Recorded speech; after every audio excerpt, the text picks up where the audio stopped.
एक महिला का उसके पति से झगड़ा हो गया था। जब झगड़ा हो गया था तो बात कुछ इतनी ज़्यादा बढ़ जाती है कि वो अपने पति को कहती है कि मैं तुम्हारा गला दबाकर तुम्हारी हत्या कर दूंगी, तुम्हें मार डालूंगी। जब बात आती है गला दबाकर मारने की तो उसका पति कहता है कि तुम मुझे कैसे मार सकती हो, तुम्हारा एक हाथ तो काम ही नहीं करता है, टूट चुका है। दस उसके पत्नी का एक एक्सीडेंट के दौरान राइट वाला जो हाथ था वो टूट चुका था, उसमें बिल्कुल भी जान नहीं था। उसकी पत्नी कहती है कि तुम्हारे लिए तो मेरा एक ही हाथ काफी है।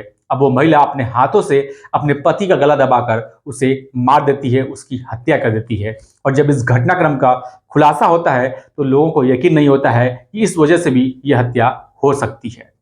नमस्कार, मैं विपिन। आज की जो सच्ची घटना मैं आपको सुनाने जा रहा हूं, ये सच्ची घटना है। उत्तर प्रदेश का एक जिला है बिजनौर, और बिजनौर जिले का ही एक थाना लगता है नजीबाबाद। बात कर रहा हूं 4 अप्रैल 2025 की दोपहर लगभग 1 बजे के आसपास का वक्त हो रहा था। एक महिला जिसका नाम शिवानी होता है, उम्र लगभग उसकी 26 साल के आसपास रही होगी। वो रोते हुए बिलखते हुए अपने देवर जिसका नाम पीयूष होता है उसको फोन मिलाती है, और फोन मिला के कहती है कि आपके भैया कुर्सी पर बैठे थे और बैठे बैठे ही गिर गए हैं। इसके बाद वो अपने सास को फोन मिलाती है। सास को फोन करने के बाद भी उनसे भी यही बातें करती है। इसके बाद उसका जो पति है जिसका नाम दीपक होता है, उसके ऑफिस में फोन करती है, उसके दोस्तों को, उसके स्टाफ को यही बात बताती है। कुछ देर बाद से फिर से वो अपने देवर दीपक को फोन मिलाती है, कहती है कि आपके भैया को हार्ट अटैक आया है, आप जितना जल्दी हो सकता है उतना जल्दी आ जाओ। अब वो महिला अकेले ही अपने पति को लेकर घर से बाहर निकल जाती है। हालांकि उसके गोद में एक 6 महीने का बच्चा भी था, लेकिन वो हिम्मत नहीं हारती है और सीधा अपने पति को लेकर नजदीकी सामुदायिक स्वास्थ्य केंद्र पहुंचती है। वहां जाने के बाद डॉक्टर से कहती है कि डॉक्टर साहब देखिए, मेरे पति को हार्ट अटैक आया है, इन्हें किसी भी तरह से ठीक कर दीजिए। डॉक्टर देखते हैं, कहते हैं कि इन्हें आप हायर मेडिकल सेंटर लेके जाइए, वहां पे इनका इलाज हो पाएगा, हमारे यहाँ इलाज नहीं हो पाएगा। इसके बाद वो महिला अपने पति को लेकर सीधा बिजनौर के जिला अस्पताल पहुंचती है। वहां जाने के बाद अपने पति को भर्ती कराती है। भर्ती कराने के बाद डॉक्टर से कहती है कि डॉक्टर साहब मेरे पति को देख लीजिए, इन्हें ठीक कर दीजिए। डॉक्टर कहते हैं कि आखिरकार बात क्या है। वो कहती है कि मेरे पति कुर्सी पर बैठे थे और बैठे बैठे ही गिर गए हैं, पता चलता है कि इन्हें हार्ट अटैक आया है।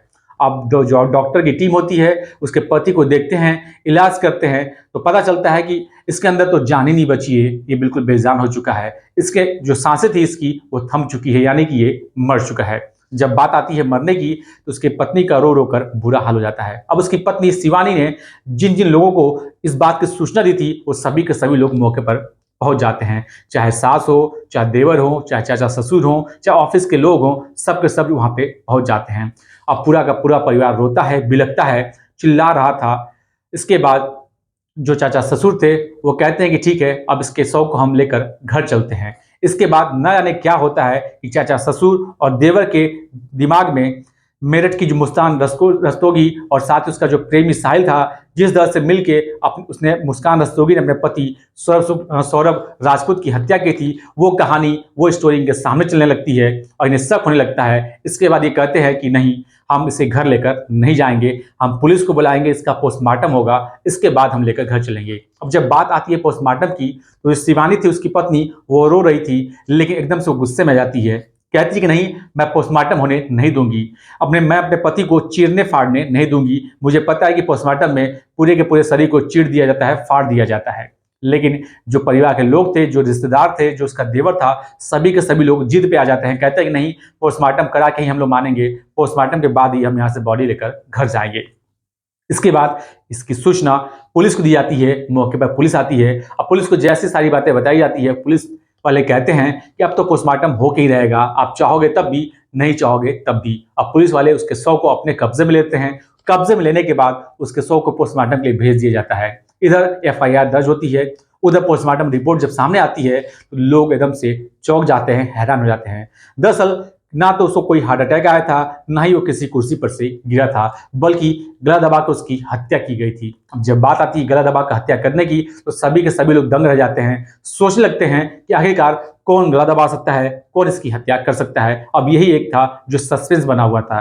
पुलिस भी इस बात को जानना चाह रही थी, परिवार वाले भी इस बात को जानना चाह रहे थे, साथ ही उसके जो सहपाठी थे ऑफिस के, वो भी इस बात को जानना चाह रहे थे। इसके बाद ये मामला देखते ही देखते सोशल मीडिया और बहुत तेजी के साथ वायरल होने लगता है। जहां जहां तक लोगों तक ये बात पहुंचती है, वहां वहां के लोग तरह तरह की बातें, तरह तरह का कयास लगाने लगते हैं। कोई कहता है कि जिस तरह से मेरठ की मुस्कान रस्तोगी अपने प्रेमी साहिल शुक्ला के साथ मिलकर अपने पति सौरभ राजपूत की जिस तरह से हत्या कर दी थी, ड्रम में उसको चुनवा दिया था, हो सकता है कि इसकी पत्नी ने भी कुछ इस तरह का प्लान बनाया हो और किसी न किसी के साथ इसका अफेयर हो। हालांकि उसका देवर शक के आधार पर शिवानी के नाम पे तहरीर देता है। पुलिस उसे अपनी हिरासत में लेती है और हिरासत में लेने के बाद शिवानी से पूछताछ करती है। हालांकि पुलिस भी जानना चाह रही थी आखिरकार मामला क्या है, किसने इसकी गला दबाकर हत्या की है। हालांकि स्टार्टिंग में जो शिवानी थी इधर उधर की बातें करती है, तरह तरह की कहानी बताती है, लेकिन जब पुलिस कहती है कि नहीं, मुझे तरह तरह की कहानी नहीं, मुझे असली कहानी चाहिए, जब उसे सख्ती से पूछा जाता है तो शिवानी टूट जाती है और कहानी बताती है। दरअसल कहानी शुरू होती है एक लड़के से जिसका नाम दीपक कुमार होता है। वो सीआरपीएफ में नौकरी कर रहा होता है। 2021 की बात है, मणिपुर में उसकी पोस्टिंग होती है, लेकिन उसको ऑफिस का काम करना होता है। हालांकि इसके बाद वो एग्जाम देता है, एग्जाम क्वालिफाई भी कर लेता है और रेलवे में टेक्नीशियन के पद पर उसकी नौकरी लग जाती है। अब 2023 में वो सीआरपीएफ में नौकरी छोड़कर सीधे रेलवे में टेक्नीशियन का पद ज्वाइन कर लेता है। उसकी पोस्टिंग होती है उत्तर प्रदेश के बिजनौर जिले का नजीबाबाद रेलवे स्टेशन होता है, वहीं पर उसकी पोस्टिंग होती है। यानी जिस जिले का वो रहने वाला होता है उसी जिले में उसकी पोस्टिंग हो जाती है। अब वो गांव से ही नौकरी पे जाता था और फिर गांव पे आके रहता था। इसी बीच में गांव में एक शादी समारोह था और शादी समारोह में ही वो भी जाता है। वहां पे एक लड़की आती है। वो लड़की देखने में बेहद खूबसूरत होती है। उसकी खूबसूरती पर दीपक फिदा हो जाता है। जैसे उसको देखता है पहली नजर में उसको प्यार हो जाता है। वो अपने प्यार का इजहार उस लड़की से कर बैठता है। उस लड़के का नाम शिवानी होता है। वो भी उत्तर प्रदेश के बिजनौर की रहने वाली होती है। अपने बुआ के घर शादी में आई थी। जब अपने प्यार का इजहार करता है तो कहता है कि मैं तुमसे शादी करना चाहता हूँ। तो शिवानी भी तैयार हो जाती है शादी करने के लिए। उन दोनों की धूमधाम से शादी होती है। शादी होने के बाद कुछ वक्त बीतता है, उन दोनों से एक बच्चा पैदा होता है, काफी प्यारा सा।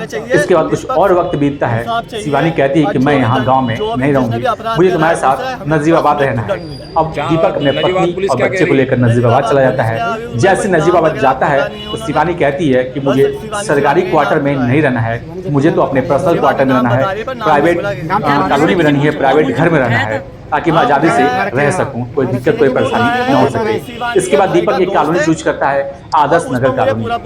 वहां पे एक कमरा लेते हैं। उस कमरे में शिवानी को रखता है, अपने भी रहता है। वहीं से ही नजीबाबाद रेलवे स्टेशन में जाता है, जॉब करता है, आता है। हालांकि जब जब दीपक जॉब पे जाता था तब तब शिवानी बहुत ही ज्यादा खुश रहा करती थी। जैसे ही वो शाम को वापस आता था शिवानी एकदम से उदास हो जाती थी। उसकी इस उदासी को देखकर दीपक को शक होने लगता है, उसको गुस्सा आने लगता है। उसे लगता है कि मेरे पत्नी का किसी न किसी के साथ जरूर अफेयर है। हालांकि जब वो शक करता है इसी दौरान मेरठ की घटना हो जाती है और मेरठ की घटना के बाद से पत्नी के ऊपर कुछ ज्यादा ही शक करने लगता है। और इस शक की वजह से एक दिन वो अपने पत्नी से कहता है, ये सारी बातें बताता है। उसके पत्नी को बहुत ज्यादा गुस्सा आने लगता है और इस गुस्से की वजह से उन दोनों के बीच में आए दिन विवाद होने लगता है। और इसी विवाद की वजह से दीपक कई बार अपने पत्नी को पीट भी देता है। अब दीपक कहता है कि अब हमें यहाँ नहीं रहना है, हमें गांव चलना है, मैं यहाँ पे बिल्कुल भी नहीं रहूंगा। जैसी बात आती है गांव जाने की तो शिवानी कहती है कि मुझे गांव नहीं जाना है, मैं यहीं पे रहूंगी। हालांकि दीपक अपना कपड़ा पैक कर चुका था, गांव जाने के लिए तैयार हो चुका था। वो कह रहा था कि घर से भी फोन आ रहा है, बच्चे का मुंडन कराना है तो चलना ही पड़ेगा, लेकिन शिवानी साफ साफ इनकार कर देती है। अब इधर जब बात आती है घर जाने की तो शिवानी प्लान बनाती है। जब सुबह का नाश्ते का 4 अप्रैल को सुबह के नाश्ते का वक्त था, उस दौरान जब सुबह सुबह दीपक बैठ कर नाश्ता कर रहा था तभी शिवानी 4 गोली नशीली गोलियां उसके चाय में मिलाकर उसको नाश्ते में दे देती है। दीपक नाश्ता करता है, उन नशीली दवा वाले चाय को पीता है और फिर पूजा करने के लिए बैठ जाता है।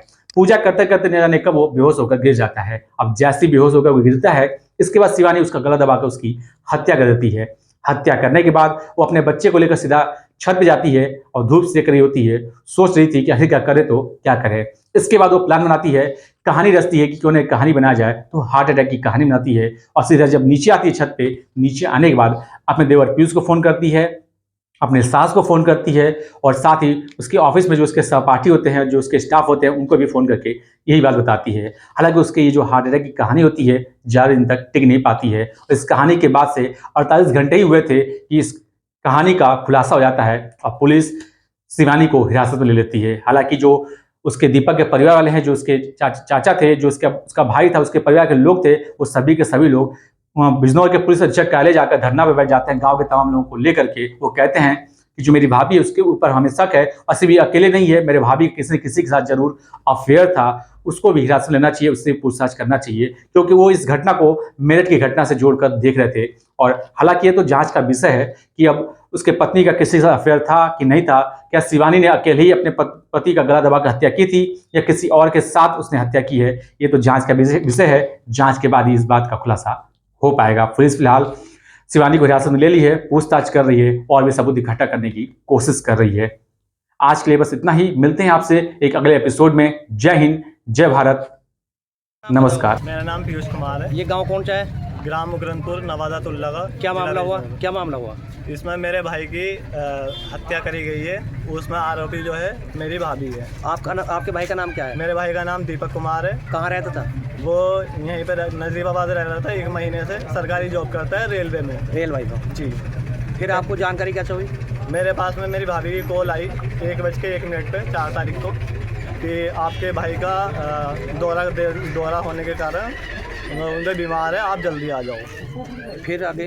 जब मैं सरकारी अस्पताल में गया तो वहाँ पे जाके मैंने देखा कि मेरे भाई की मृत्यु हो चुकी है। अच्छा, हत्या की जानकारी आपको कैसे लगी? हत्या की जानकारी मैंने जब अस्पताल में जाके पोस्टमार्टम करवाया, वे मना कर रही थी कि पोस्टमार्टम मत करवाओ। फिर हमने देखा कि भाई पोस्टमार्टम कराना ज़रूरी है, क्योंकि मेरे भाई को कोई प्रॉब्लम नहीं थी।